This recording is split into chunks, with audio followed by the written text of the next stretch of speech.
Hi everybody, this is Mr. Van here, and I wanted to make a little video for parents, guardians, caregivers.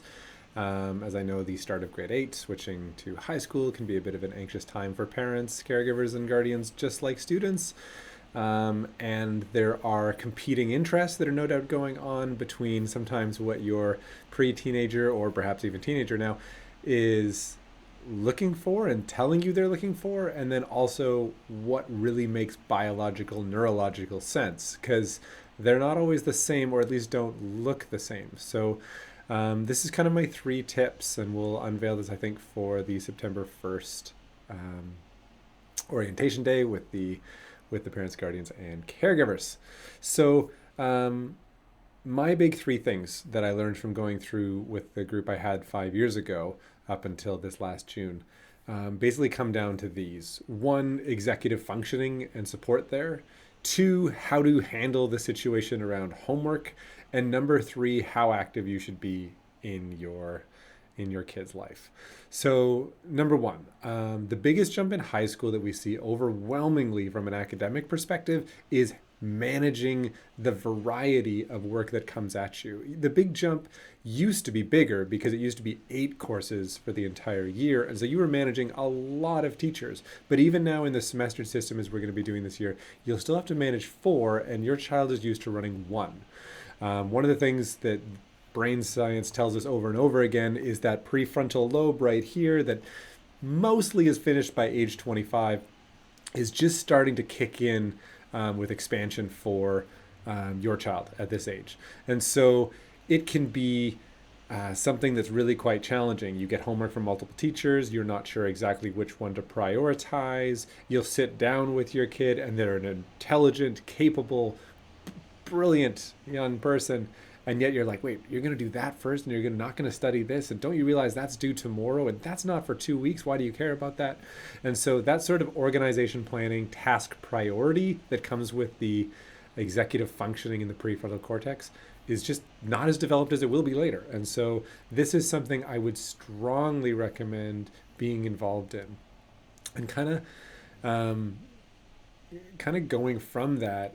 A lot of that comes around what you do with homework time. And so I'm a huge believer in the idea that you will never win the battle if you get into the question that everybody's done before: have you done your homework? Because inevitably you're passing all of the power over and you're asking a very complicated question that requires a very simplistic answer. So for example, they might be like, well, I had 4 courses. I got to go through all 4 courses of my day. Oh, there was a sub. We didn't get homework for that. Second one, yeah, we definitely had homework. What was it? I don't know. My agenda's somewhere. I don't want to go get that. That seems like too much work. I'm kind of hungry. Number 3, maybe I wasn't listening too much. 4, I think I took a picture of it. Yeah, there was definitely homework. I took a picture. My phone's over there charging. I don't really want to look at that either. No, I don't have any homework. And that's where you end up. So a much better way to approach homework is to set an amount of time. Because the truth is, whether there is 19 hours of homework, very unlikely in grade 8, or whether it's 9 minutes, the more important thing is that you're building skills, study skills, the organizational skills we just spoke about, task management skills like we just talked about, and then the actual homework itself. So I'm a much bigger fan of saying, like, okay, let's look at your weekly calendar. You've got soccer here, dance here, you're in a choir, whatever else.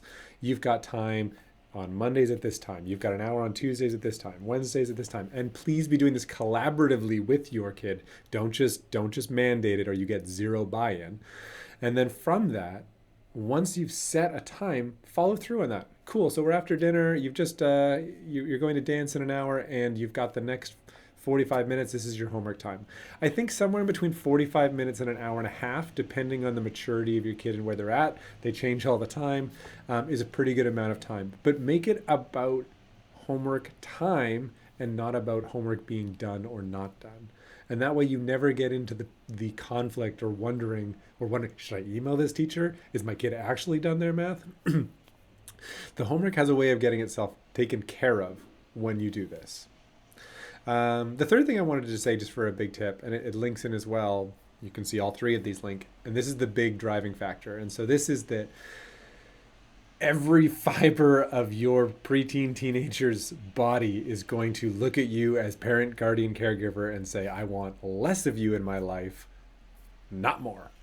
And there's obviously some amount of needing to value what they're saying and sometimes give them space. And I'm a huge believer in having space to make mistakes.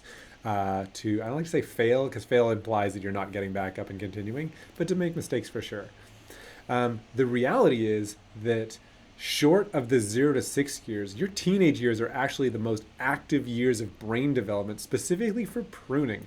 This is when students are starting to form their own opinions. They've taken in the massive amount of information that you've given them and everyone else in their life has given them. And now they're starting to go, well, that didn't really make sense. And I don't know if I trust grandma on that one. And oh, this was definitely a good idea.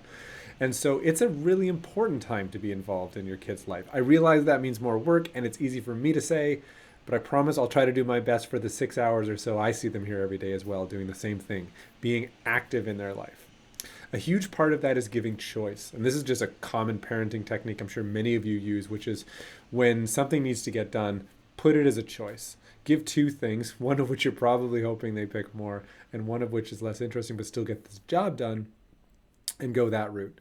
Um, Kids want, and in fact, adults as well, really truly want a mixture of both the involved parent because it says I love and I care about you, but also the space. And so it's okay to do a bit of both. Don't just take a don't just take the next 5 years off, please. That won't go particularly well. And I don't think any of you would. But that's kind of actually much worse than the smothering. Both problematic, but really you want to find that spot where you can be an active part of their life with a positive place, something that you both enjoy doing together, for example, is a great place to start from. And yeah, stick with it. Ask questions if you've got them. I'll be here to help you, and I think you've got all my information if you need it. Cheers.